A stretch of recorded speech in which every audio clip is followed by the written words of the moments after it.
Hello YouTube, this is Tattooed Alex on a beautiful Sunday afternoon, December the 10th. Out for a little bit of a ride today. I was supposed to hook up my brother, but he sprained his ankle yesterday, so he wasn't able to ride today. So just out solo ride in today. It's funny, we had this past Monday going into Tuesday morning, we had some snow, just a little bit of snow actually, a couple of cold days, and I think we got, heck, at home we got probably an inch, in other areas, especially where I'm at, just south of Denver Metro, I don't think they got more than 2 inches, but just notice there's some little bit of frozen puddle over there in that pothole, and of course, there's some dirt and gravel, some loose dirt and gravel, always things you have to be careful after a little bit of snow. But it's funny, last Sunday, my wife and I cleaned the garage out, parked my bike in front of my wife's Jeep. I put my trickle charger on, put the cover on.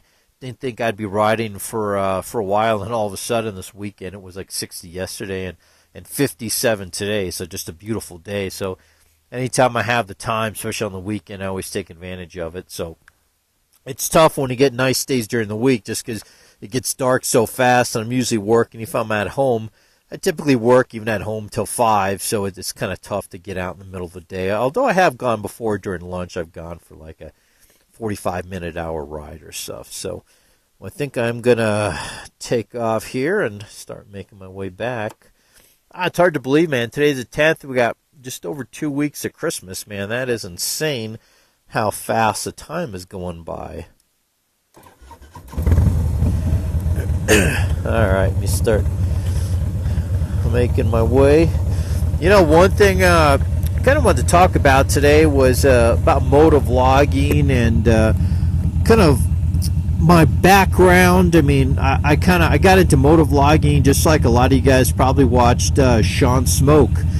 To me, he's probably like the godfather of motovlogging. He's I'm sure everybody that probably watches my motovlog knows who Sean is, but kind of got inspired watching some of his videos. He kind of got away from motovlogs and does more of a daily vlog now. Of course, he works at Pro Caliber out there, and I can't remember where in Washington he's at, but I think it's Vancouver, somewhere around there. But he's test rides different bikes out there, and so he still does a little bit during his motovlog, during his daily vlog.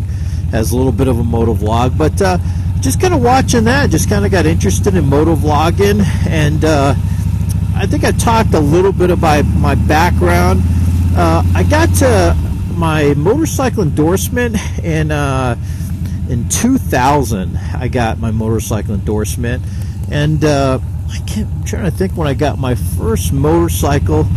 I think it's right at early part of 2001 when I got my first motorcycle. So been riding for about 17 years now. I actually first learned to ride a motorcycle when I was 16 years old. I was living in Florida, and I had a friend of mine, and her brother had this.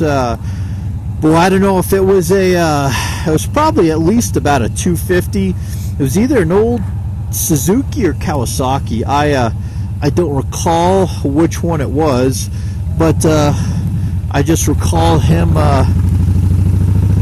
asking me if I wanted to get on it, and he kind of taught me, and I knew how to drive stick shift, so it actually came pretty simple, I'll say. It wasn't a whole lot of shifting. It was just in the neighborhood, but that's when I first learned how to ride a motorcycle back in 1986. So just around his neighborhood, and then anytime I went over to see his sister, we just kind of hang out and just let me take it for a spin, a couple blocks. But funny here, I was recently thinking about, now the first time I'd ever been on I'll say a two-wheel motorized vehicle was actually a moped. I was my dad is from the former Yugoslavia, which is divided multiple countries, and part of my family lives in Serbia. So in 1983 we went to Yugoslavia, and one of my cousins had a moped, and it almost kind of looked like a small motorcycle, just the kind of style the moped was. And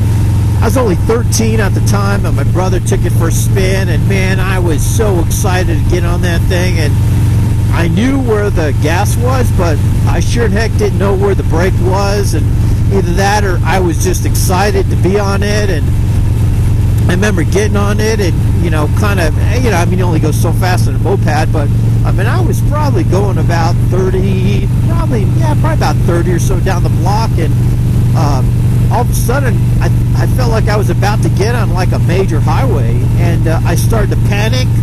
I think, I'm not sure, I may have known where the brake was, but just started to panic, and I actually ended up dumping it.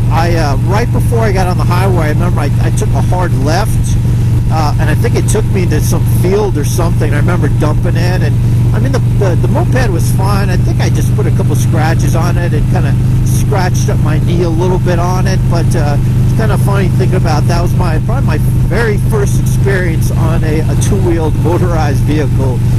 But I think that was the last time I ever got in a moped, and then 3 years later I learned how to ride a motorcycle. And then by the time I got my endorsement, so I was 16 when I learned, and when I got my endorsement, I was 30, so it'd been 14 years that I hadn't been on a motorcycle. So when I took that refresher course, or I should say the motorcycle safety course, it was one of those where it was like a Friday night for like 4 hours, and then it was like 10 hours, I can't remember, 10 or 8, maybe 8 hours each Saturday. I think it was a total of 20 hours, but it was actually fairly easy. It was on a Nighthawk 250 on a Honda Nighthawk, so I mean, it was a piece of cake on those bikes. So I was looking back, so I've owned 5 motorcycles in 17 years, and I think I did my count. I think I've ridden, in all my years, I've ridden 11 motorcycles altogether,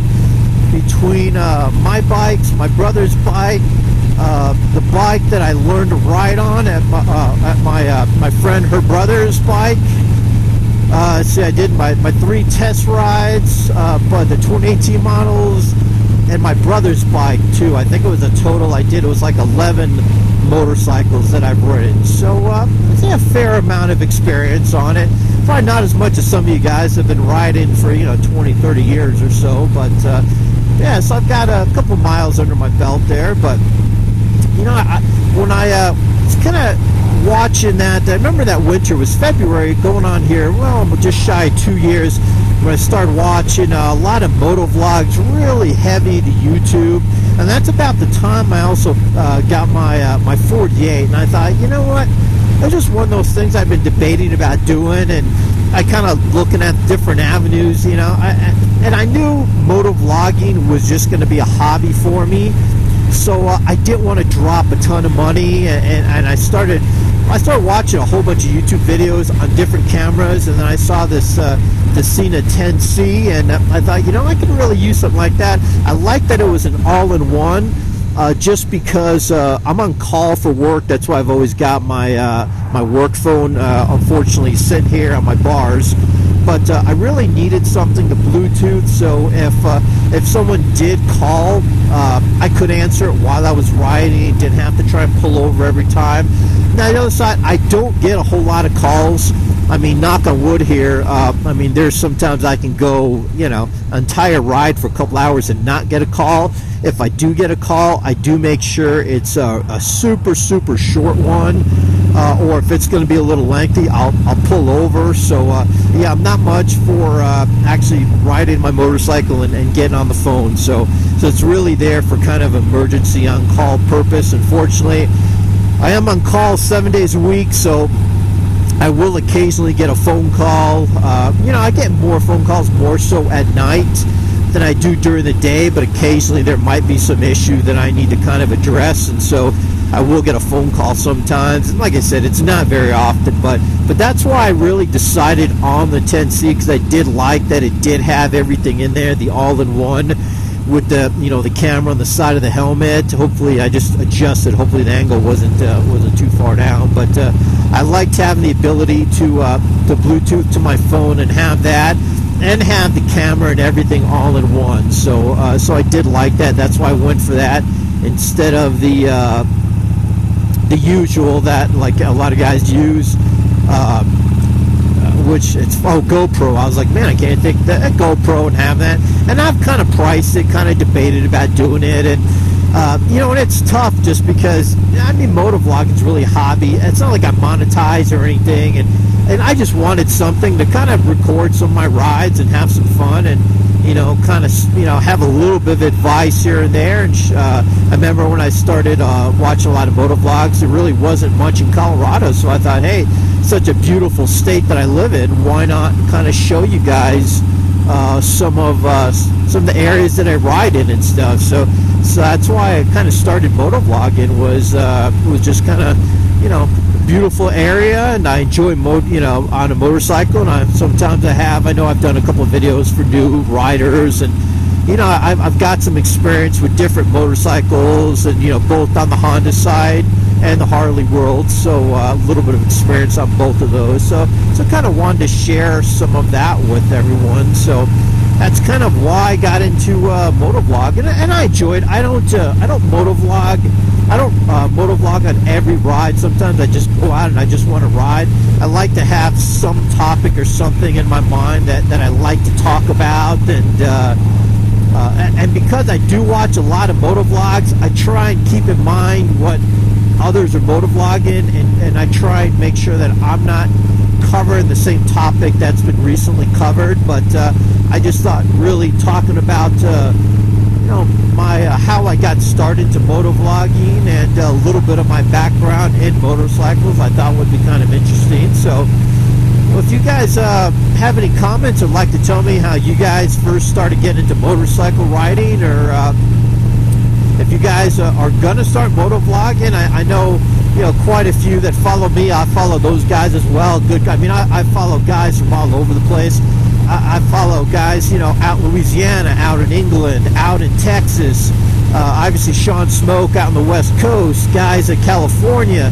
I mean, some guys on the East Coast. So I do enjoy seeing that, and definitely seeing some of the areas. Some areas I've been to because I've lived in the East Coast, but it's always nice to see different areas and kind of hear, you know, everybody's different opinions on life and learn about different people. So, but if you guys like my video, please give me a like and subscribe. This is Tattooed Alex. If I don't talk to you guys again for the end of the year, have a nice Christmas, and have a safe, happy New Year. Thanks for watching.